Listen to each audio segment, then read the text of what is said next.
día, jóvenes. Buenos días. Buenos a los compañitos, los privilegiados.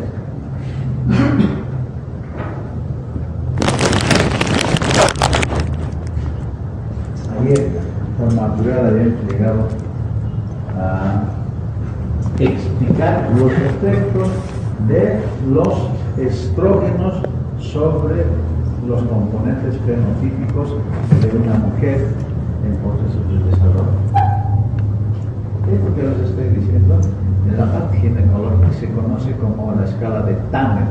Así se clasifican desde el desarrollo pubiano, porque adolescentes que recién están entrando, pues hay que ver cómo es el desarrollo pubiano, el desarrollo de las glándulas mamarias, etcétera, etcétera, para darle una puntuación y valorar en qué estamos haciendo.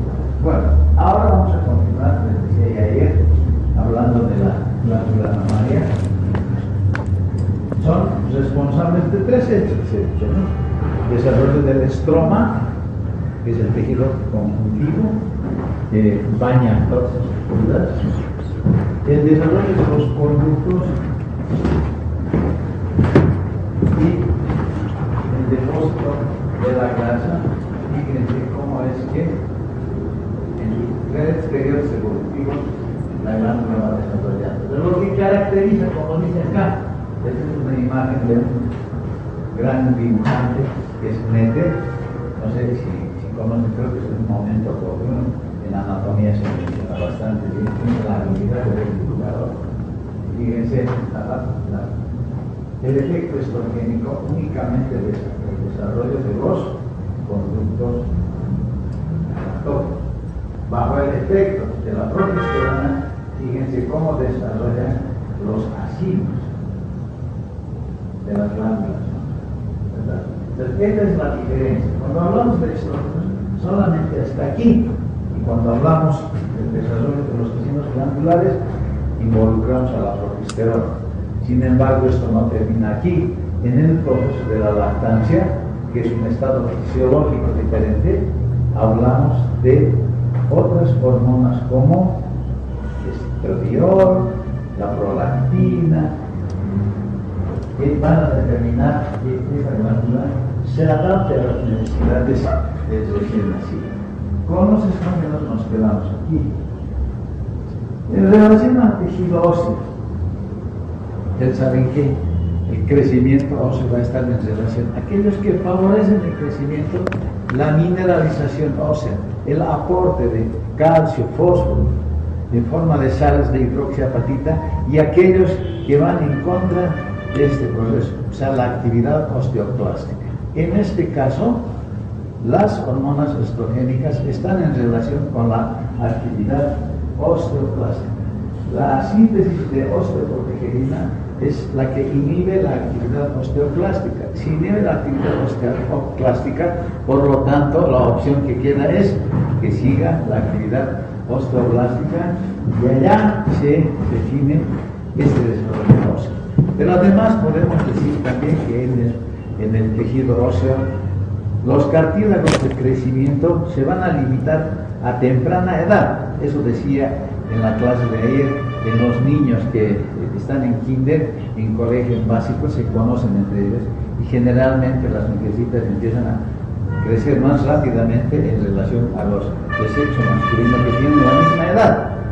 Pero llegan a los 13, 14 años, y estas niñitas hacen el cierre de los cartílagos de crecimiento y el sexo masculino empieza a desarrollarse más hasta los 21 años. Es por eso que hay esta diferencia que ustedes ven, muy evidente, que separan a una mujer de la misma edad. Ustedes van a tener, nosotros tenemos una estatura mucho mayor que estas personas del sexo opuesto.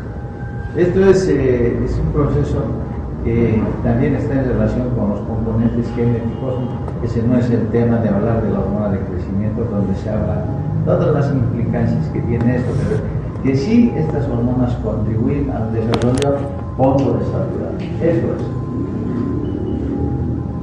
El déficit de estrógeno obviamente que produce osteoporosis. La osteoporosis no es nada más que la falta de aporte de sales al tejido óseo, y por lo tanto hay una desmineralización y es susceptible de producirse fracturas. Esto se evidencia más cuando se llega al climaterio, a la menopausia, el climaterio, donde hay una caída evidente de estrógenos. Tomen muy en cuenta esto que estoy diciendo, porque a continuación vamos a reforzar algo que, revisando la literatura entre las cosas extra Guyton, porque nos metemos mucho al Guyton como el bestseller, el libro sacan pecho, y realmente les he dicho, si tienen libros de fisiología de Guyton, yo lo voy a tirar a la basura, pero me entrega para que no se contaminen con el conocimiento que a veces seguimos manteniendo, ¿no? Y no cambiamos. Y es revisando por curiosidad, he encontrado algunas cosas que voy a comentar justamente al hablar sobre el desarrollo óseo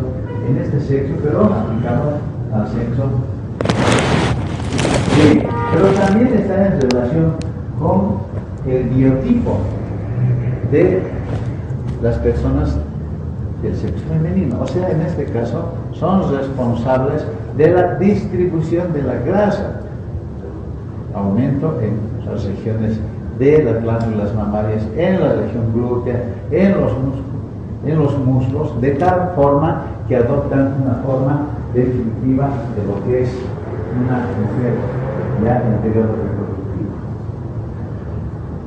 Otras acciones, ¿no? Distribución del pelo, muy escaso por efecto estrogénico.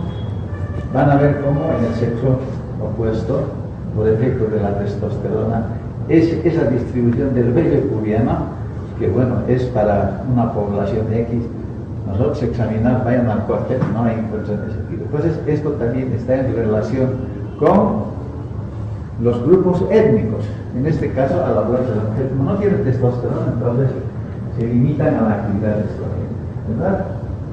Luego vemos que la finura de la piel, por falta de ese efecto anabolizante, mayor vascularización, aunque esta parte es muy propio de Guyton, ¿no? En dermatología se aprovecha mejor esto y hacen uso de estos efectos. Sobre la acción hidroelectrolítica, mineral corticoide débil aumentado en el embarazo. Esto que les estoy diciendo, en realidad no es tan así. La experiencia vivida, pues es una clase a veces con gente que estamos metidos, habla de la vivencia que tiene. Les voy a contar un pasajito para reforzar esto nada más. ¿Qué pasa? Una paciente, entre las muchas, ¿no?, que le llama la atención, muy cuidadosa de su estado, dice, sabe, doctor, necesito utilizar anticonceptivos hormonales, y le damos esto, ¿no? Y después de 2 meses, sabe, doctor, tiene que sacarme esas pistas, tiene que cambiarme porque he aumentado de peso y la ropa que tenía ya no me entra. Entonces, esto se debe a un efecto mineral corticoide, sobre todo en los periodos antes de la menstruación. Este efecto es más evidente porque en esos periodos estrógeno y progesterona están sumamente altos. O sea, me refiero a esta situación. Y esta.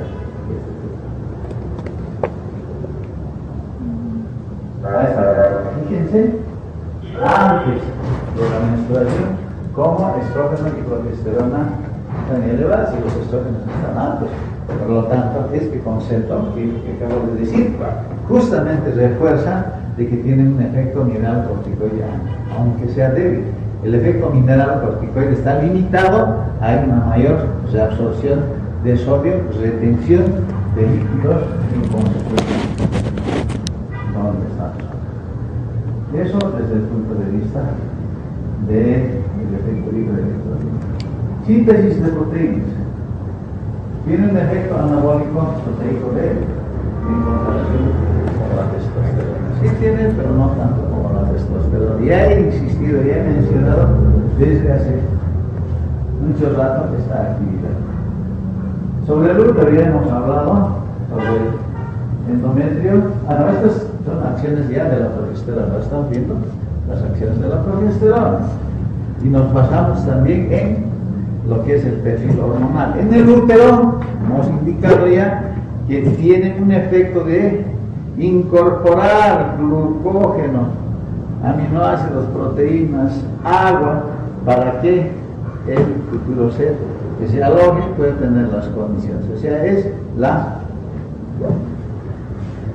condición secretora de este endometrio. Esto es lo que ocurre. Disminuye la frecuencia de las contracciones uterinas. En realidad, no solamente esa inhibición de la contracción es a nivel uterino, sino también a veces se produce en el sistema urinario.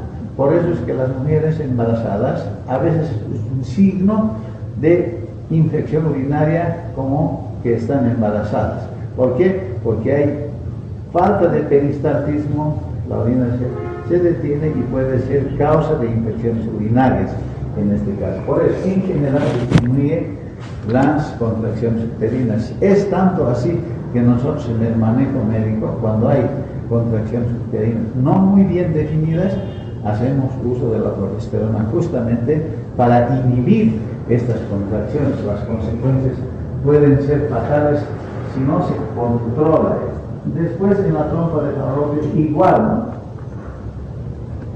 Secreción, o sea, condiciona para que el huevo, en esos 4 o 5 días que va a tardar en desplazarse hasta la cavidad uterina, tiene que tener algún medio de sustento. El endosado oferta calidad de líquido para que pueda subsistir este huevo. Sobre las mamas, lo que les decía a través de la gráfica, ¿no? Fíjense, el desarrollo de los lóbulos y alvéolos mamarios, aumento de volumen por lo anterior. Todavía no se condiciona a la secreción láctea. Eso es hecho que se realizará más adelante. Indicadores de la ovulación. Nosotros hablamos de la palabra anónima, de la cristalización del moco cervical en forma de hojas de helecho.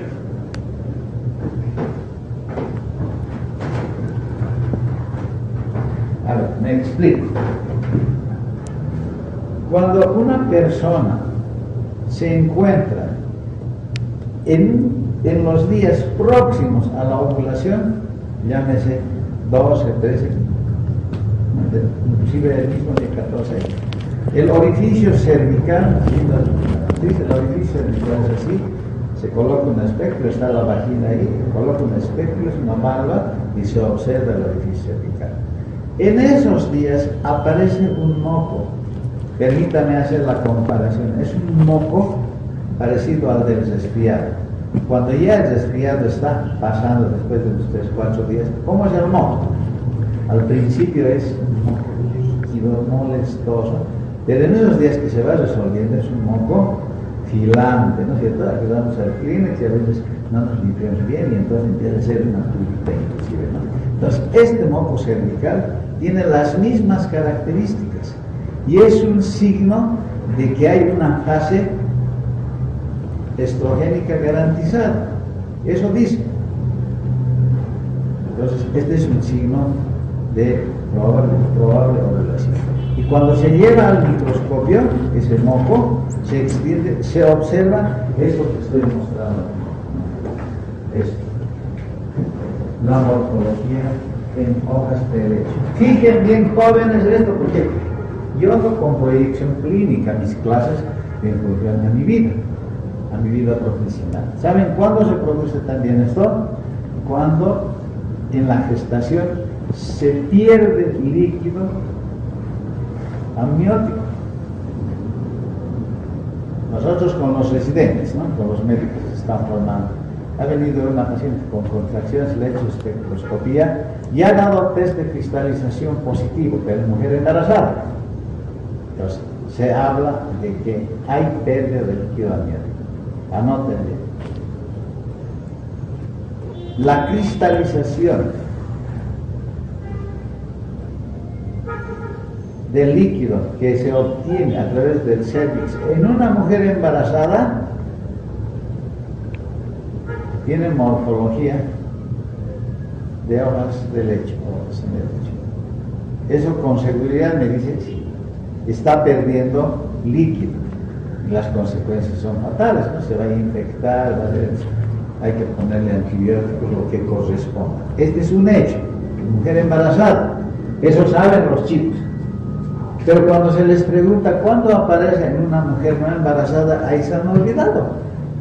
Ahora nosotros estamos partiendo de aquí, de una mujer normal, que en cada ciclo, antes de la ovulación, aparece este moco filante acelular alcalino. Esas son las características de este moco, que precipita en forma de ondas de leche.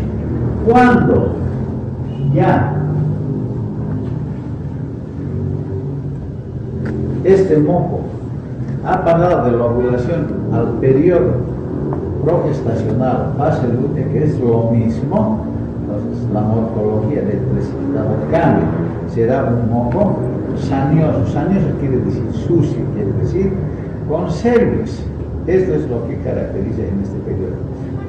La pregunta en relación con la primera clase de fisiología de las glándulas femeninas. En un momento les había comentado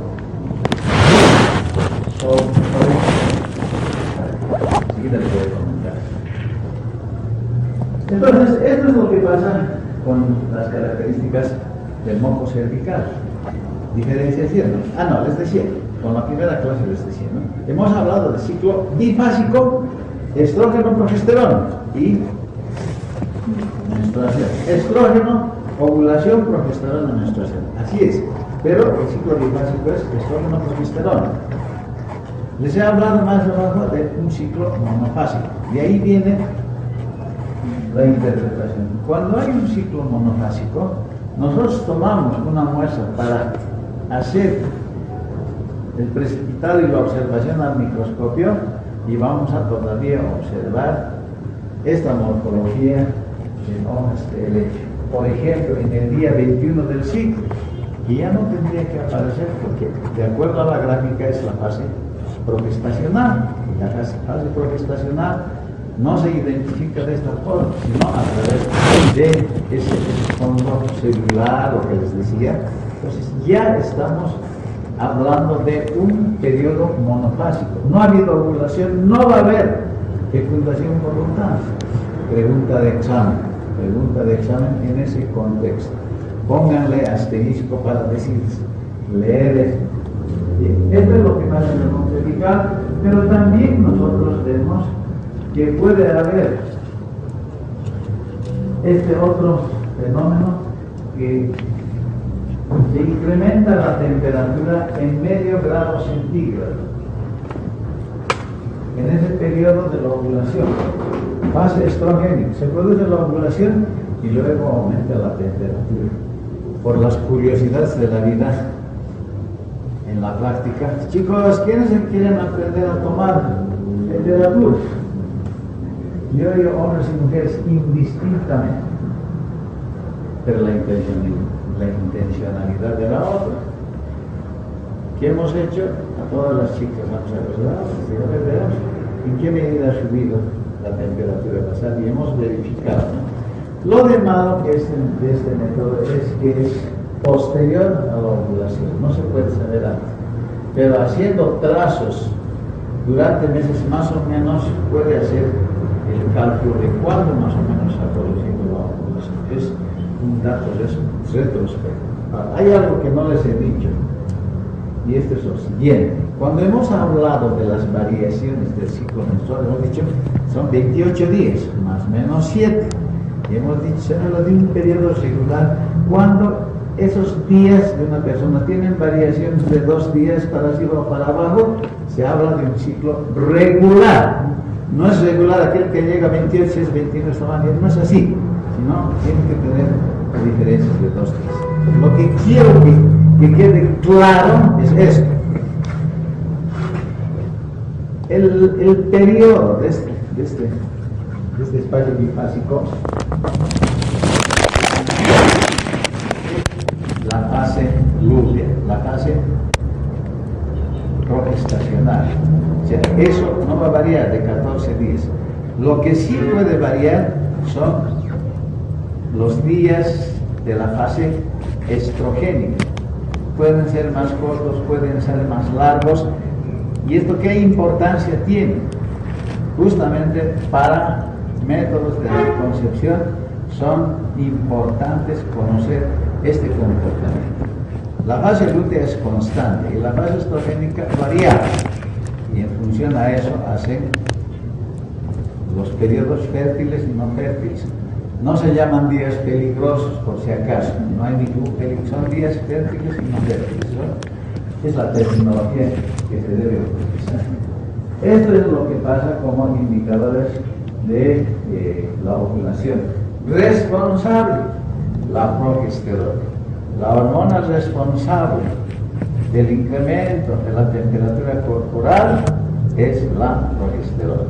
Otra pregunta de examen que puedo sacar también, ¿no? La hormona termogénica igual progesterona. Empiezan las temperaturas basales como. Sí, creo que hemos terminado ya esta parte.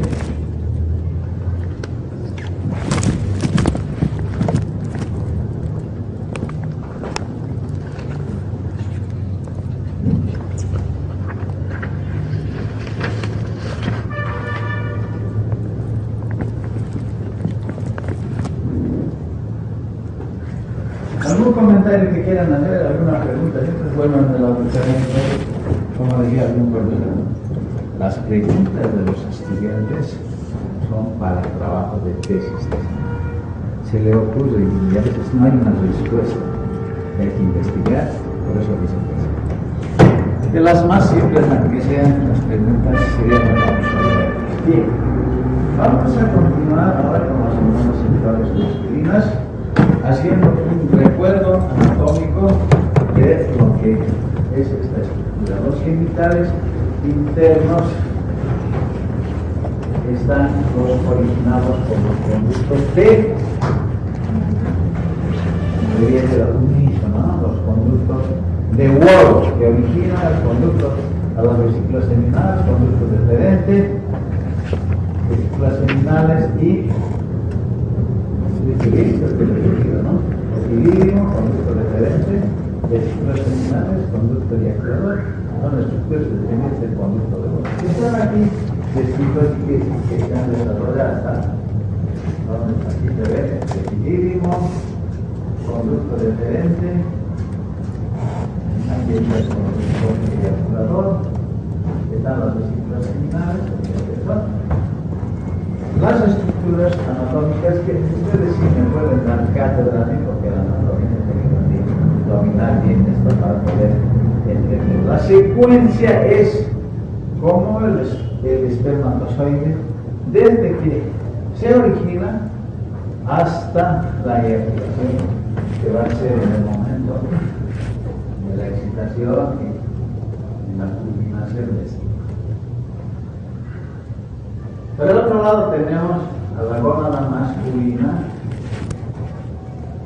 que estas son las estructuras que van a dar origen al espermatozoide, y todo el proceso, el resultado final es tener un número ideal, un número que exige la fisiología del embarazo, llegar a ese número. Eso es lo que en este caso exige. No, evidentemente es un espermatozoide necesario, pero por algunas condiciones que el organismo exige, hay un número para lograr. Vemos acá importantes alrededor de 900 cada uno de medida 0,5 metros y tiros con medida 50. ¿Cuántos metros serán, según ustedes, de túbulos femeninos con este dato? El pensamiento abstracto, que tanto se habla de inteligencia, tanto que habla de este dato. ¿Cuántos metros? 450. ¿Cuántos metros? Medio metro por 900. 450. 450 metros, ¿no? Esto es lo que dispone el organismo. ¿Cuánto es la superficie de absorción intestinal? 250. 250 metros cuadrados. 250 metros. ¿Cuánto pesa el cerebro?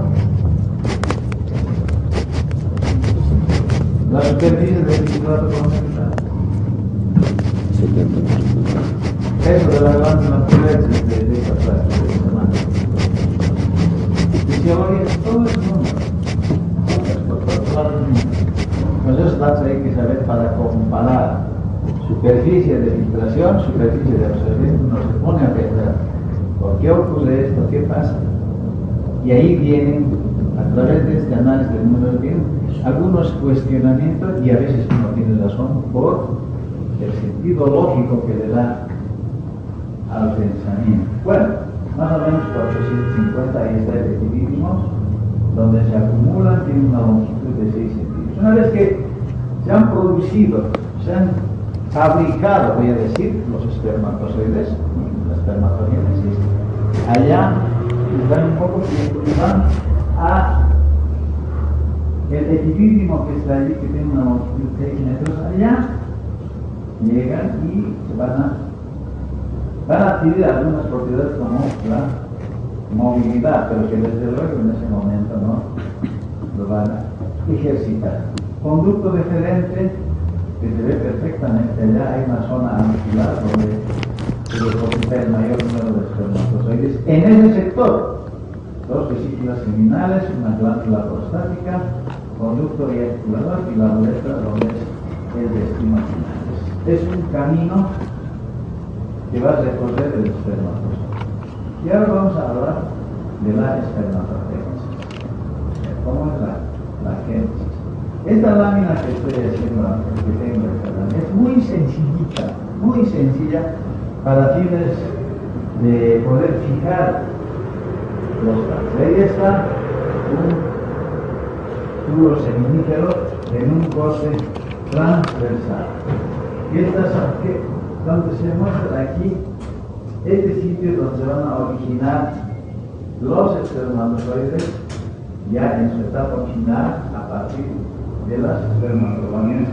Pero lo que quiero resaltar es esta estructura que está fuera de estas células, las células intersticiales o de Leydig que producen testosterona, que va a ingresar a este medio para continuar con el proceso de la espermatogénesis.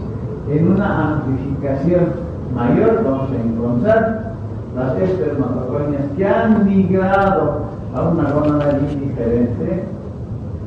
Vemos los espermatocitos primarios, espermatocitos secundarios, que son procesos de una división celular muy particular que se llama meiosis. De igual manera me remito a las clases de embriología donde seguramente lo han tocado, pero a profundidad aquí. Finalmente, para llegar a un espermatozoide maduro apto para la fecundación, un estadio previo se refiere a la fecundación.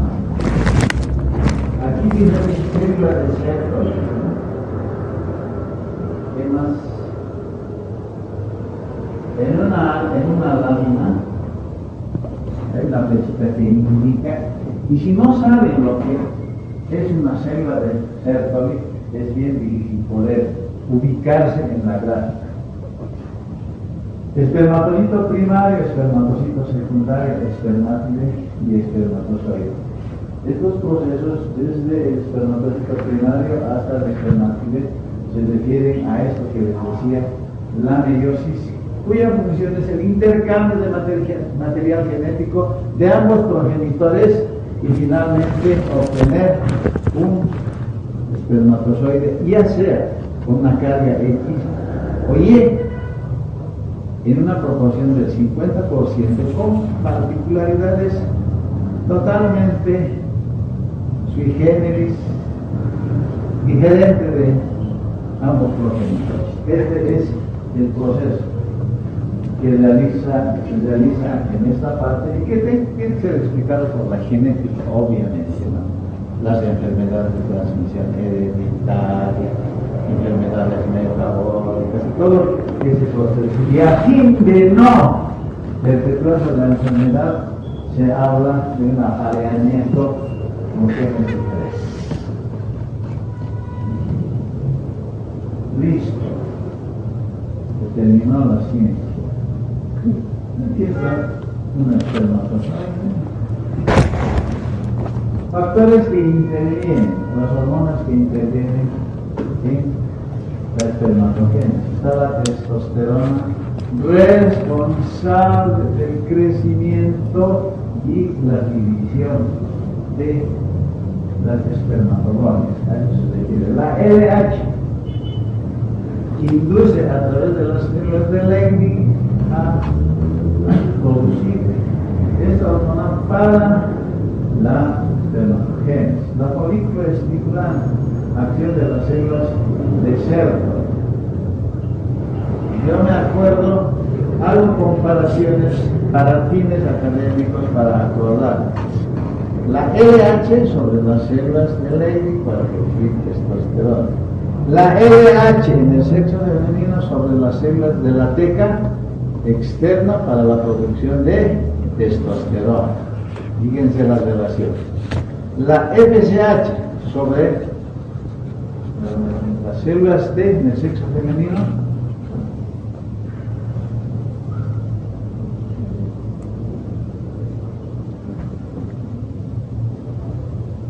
¿dónde actúan las FSH? Sobre las células de la granulosa para producir estrógenos y LH, células granulares y de estrógenos, ¿verdad? En este caso, fíjense, la FSH sobre la espermatozoide sobre las células de Sertoli, ¿sí? Para producir factor de inhibición mulleriana, la inhibina. Pero además, fíjense, las células de Sertoli o células sustentaculares o células nodriza van a favorecer a la espermatozoide.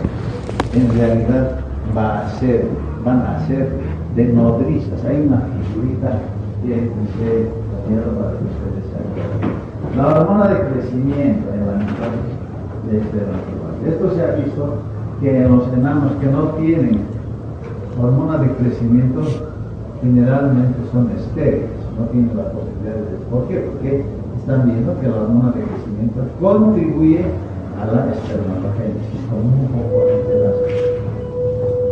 Si se dan cuenta ustedes, nosotros creemos que sabemos todo y no es así. Hay algunos eslabones por descubrirse. Hay teorías, hay tendencias, pero todavía la figura no está tan clara por esta situación de la hipercomplejidad y de la probabilidad del organismo. Se forman diariamente 120 millones de espermatozoides, maduran en el equilibrio. Guyton, ¿qué dice? ¿Cuánto tiempo dice? Dice de 18 a 24 horas. Otro autor habla de un mes. Se los dejo el dato, no es pregunta de examen. Cuando hay datos controversiales, imagínense, nos van a matar, ¿no? Todos vienen con su libro, aquí está subrayado, el otro también viene claro. Entonces, terminamos cediendo, y eso es una debilidad. Yo les estoy dando estos datos así, como dice, en el ámbito de la literatura. El almacenamiento está en el conducto deferente. Lo que más dicen los autores está en el conducto deferente durante varios meses hasta que venga la necesidad de una eyaculación. Los promedios de recuentos espermatozoides de 60 a 100 millones. Este dato no dice con esto, bueno, pero esto es así, ¿verdad? Lo que llama la atención es el recuento de espermatozoides menor a 20 mililitros y con el 50% de espermatozoides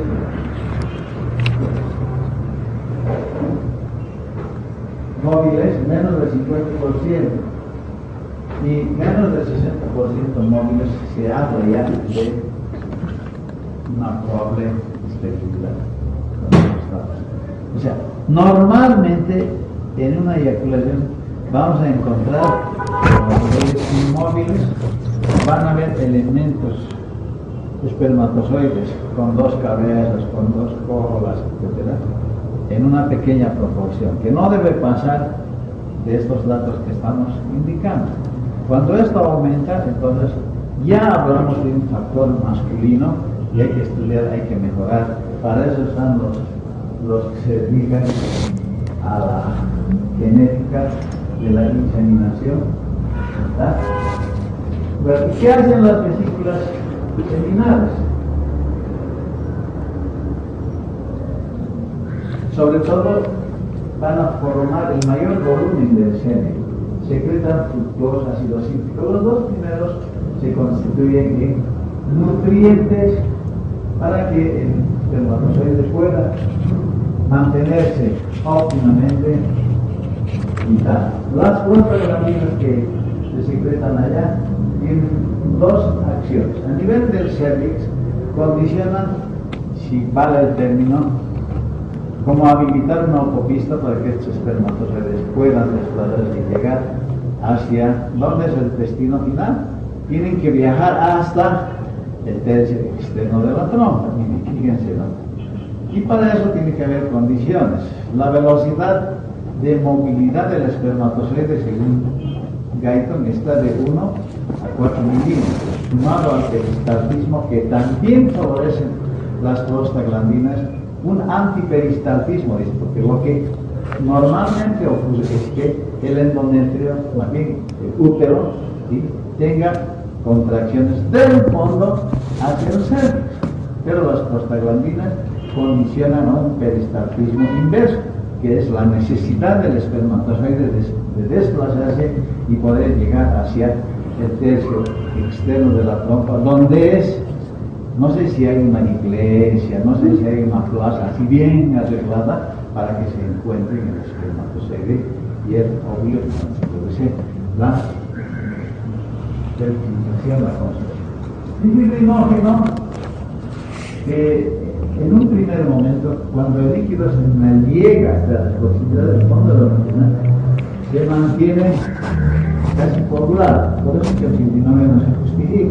Y en el transcurso de una media hora se va licuando esos, donde los espermatozoides van a adquirir movilidad, pero también será otro componente que está descrito más atrás que va a hacer que esto se licúe.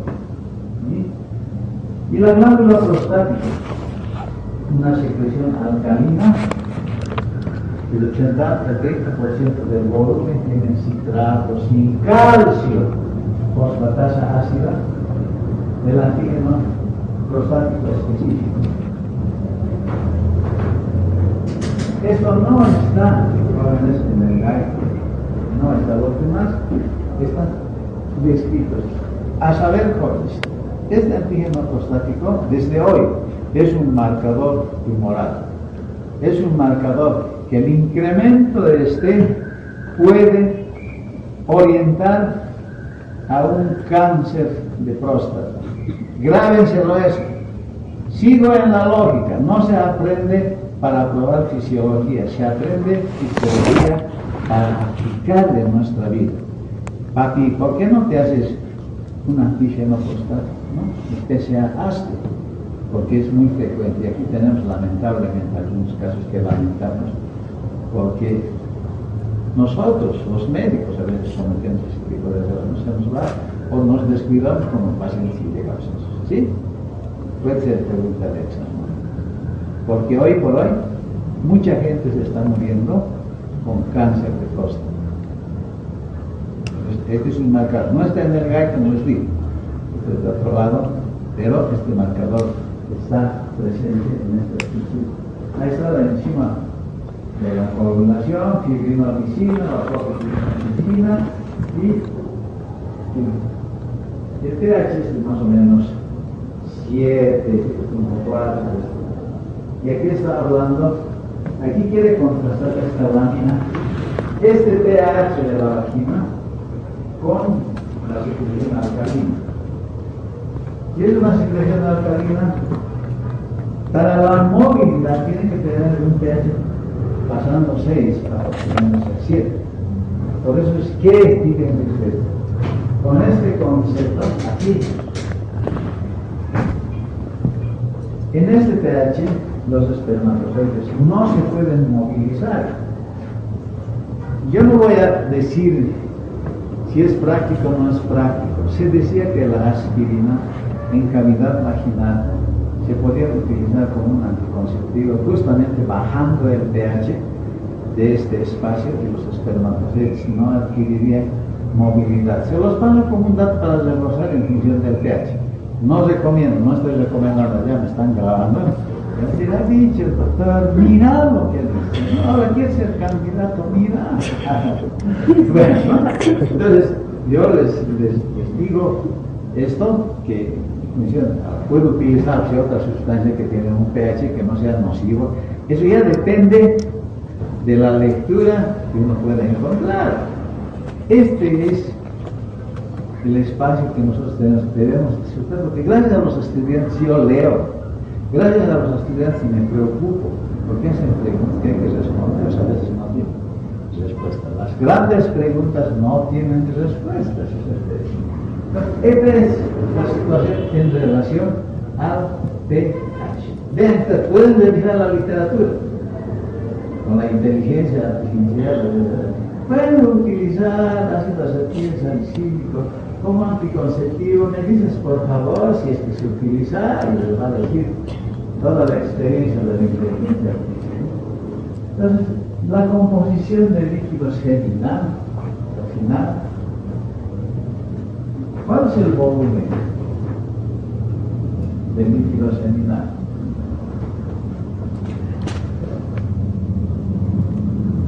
¿3 a 5 ml? Sí. Medio. ¿Qué tal? ¿Qué tal? No existe, ¿cómo? Medio litro de... Fíjense ustedes, 4 ml bordeando. Otra cosa que quiero decirles es esto, ¿no? El líquido amniótico en la literatura dice que es el olor al líquido seminal en un ambiente de médicos, no son estudiantes ni chicos de colegio, y hay experiencia vivida. Hoy en día una chica dice, bueno, tiene las características, como estudiante, ¿no? Tiene las características, tiene olor a líquido seminal, olor a lavandina, dice. Ah, sí, tiene olor a líquido seminal. Ay, me he vendido, olor a líquido, ¿no? Entonces, para que usted un poco tendrá esa característica. Eso es lo que dice la literatura, efectivamente. Líquido del producto de gerente 10%, que además es un líquido ácido, que tiene algunos compuestos que inhiben la motilidad del espermatozoide, porque ya se queda tiempo esperando. El 60% de líquido seminal que nos hay, el 30% de líquido prostático y lo que pensamos. Lo que sería un pH ligeramente neutro. Aunque si es 7.5 ya es en relación con líquido prostático alcalino. Así sí, ¿verdad? Esto es así. ¿Qué más hay?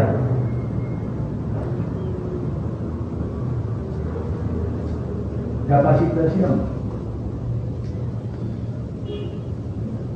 Cuando el espermatozoide llega al útero, tiene que llegar al encuentro. ¿Qué hacen ustedes cuando han visto, ¿no? Cuando se va a casar?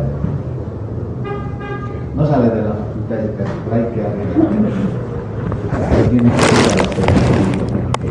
su trajecito. Yo simplemente, para hacerlo didáctico, digo, ¿no? Este proceso de la capacitación más o menos coincide, porque ese espermatozoide que sale está lleno de factores inhibidores de la movilidad, por ejemplo, están todavía. Hay colesterol que está bañando al espermatozoide. Y esto hace que el espermatozoide se ponga en condiciones, la parte por delante del espermatozoide tenga libre para que el acrosoma libere las enzimas, en este caso proteolíticas, hialuronidasa, que digieran la zona pelúcida del óvulo y pueda ingresar para definitivamente hacer la conjugación de los pronúcleos masculino y femenino. En el conducto genital femenino, seguramente el espermatozoide se peina, va hacia donde llega y llega ahí. No, eso se denomina capacitación de los espermatozoides. Listo. Y ahora vamos a analizar un poco lo que son las hormonas masculinas. Ya conocen ustedes, hemos hablado ya, la testosterona, la hormona más anabolizante. Anabolismo quiere decir construcción. Aminoácido más aminoácido igual proteína. Si tengo proteína, voy a poder crecer. Si es anabolizante, si es catabolizante, destruyo, no voy a poder avanzar. Entonces estas son las hormonas más anabolizantes. Hace un momento decía, me dicen ahora por favor para cuidado que me vaya a perder. 52 y 52, tenemos 8.000. Cuando sea 58 me avisan. Decía que era la más anabolizante, pero hace un momento decía que los estrógenos tenían efecto anabólico débil. Quiere decir que había otra, y esta es la hormona. Todavía la más poderosa es la dihidrotestosterona, que como vamos a ver en la siguiente lámina, en las otras, se va a producir en los sitios, en las células blanco, donde están los receptores para la testosterona. Allá se va a producir la dihidrotestosterona, la androstenediona y la dihidroepiandrosterona. Esta se produce en los testículos, y esta la dihidroepiandrosterona es producto de las suprarrenales, que hemos dicho en el periodo del desarrollo encontramos esta dihidroepiandrosterona. Ahí está,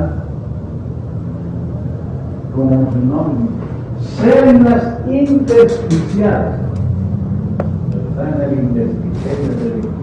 En cambio, las células de los túbulos se encuentran las células germinativas. Esto para remarcar dónde se encuentran estas células.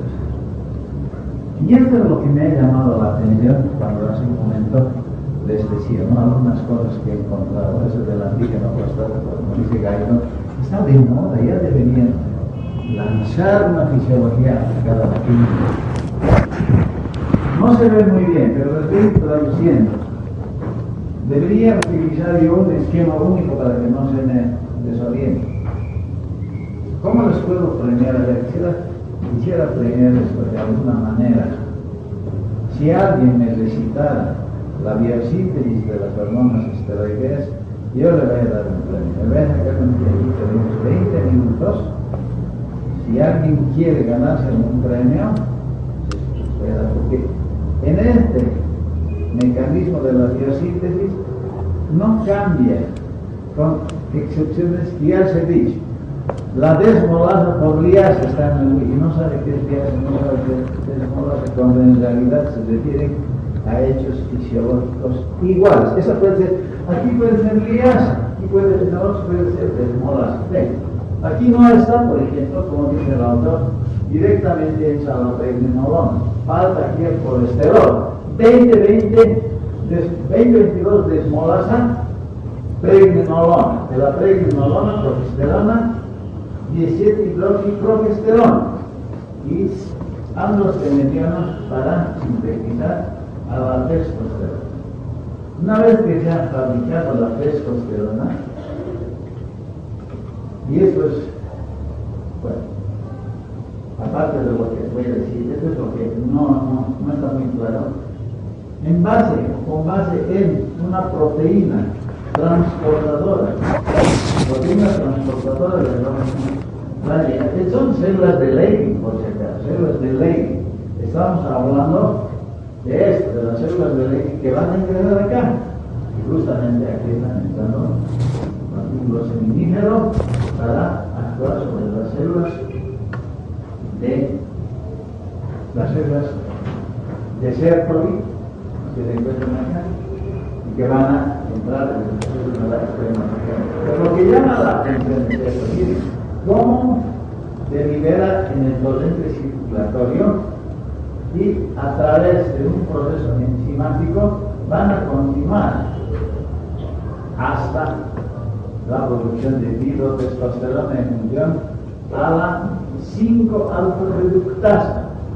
La dihidrotestosterona, eso ya lo hemos dicho ya, ayer hemos hablado, ¿no? De testosterona, perdón.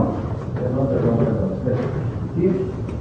5-alfa-reductasa, sí, está bien. Me estoy acordando las enzimas. 5-alfa-reductasa de testosterona a dihidrotestosterona, la que la embriogénesis de causar. Para el desarrollo de los genitales externos, dihidrotestosterona en función a las 5-alfa-reductasa. Ratifico. El otro hecho que me ha llamado la atención es que de la testosterona se va a convertir en estradiol. Esto es lo nuevo, estoy hablando del sexo masculino. Estrógenos para las mujeres y testosterona para los hombres. Esa era la visión dogmática de lo que era el comportamiento de esto.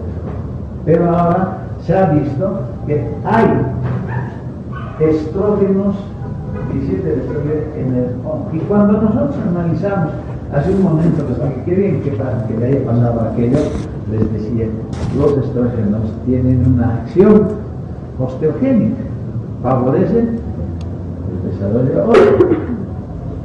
Claro, nosotros nos basamos en la acción anabolizante de la testosterona. Ah, sí, los huesos por la acción de síntesis de proteínas van a crecer, pero no estamos viendo todavía el mecanismo que subyace. En este caso, la testosterona cumple los estrógenos cumplen la misma función que en el sexo femenino. O sea, de esta manera se explica el desarrollo óseo de estas personas. Obviamente, tenemos que todavía relacionar si habrá el cierre de los cartílagos de crecimiento con la presencia de esto, o qué es lo que pasa, ¿cierto? Todavía tenemos que seguir trabajando y trabajando más, pero fijando conocimientos. Cerramos esta parte. Control del tiempo, la consoladora del tiempo me dice que ya estamos finalizando. Nos vemos el día lunes. Creo que esta vez lo hemos hecho desde las 8 con los problemas que siempre tenemos. Me gustaría que... Pero va todavía ese desafío, les voy a regalar alguna cosa para la gente, si es que tienen por qué. Dominan aquello y van a saber las alteraciones, las enfermedades congénitas en función de... Ayer nomás revisaba y cada vez que reviso aquello, entonces realmente me sorprende cómo funciona el organismo. Yo juego ajedrez y cuando los teóricos dicen, ¿no? La parte teórica del ajedrez es lo peor, pero tiene grandes resultados, ¿no? Y pasa lo mismo aquí en el mensaje. Por eso yo me obsesionaba y decía, en el país deberíamos tener una teoría. En serio, pues, no que hagan caballos, no es en los videos que puso de ajedrez a beneficiar, eso no es ajedrez, se lo que se echa.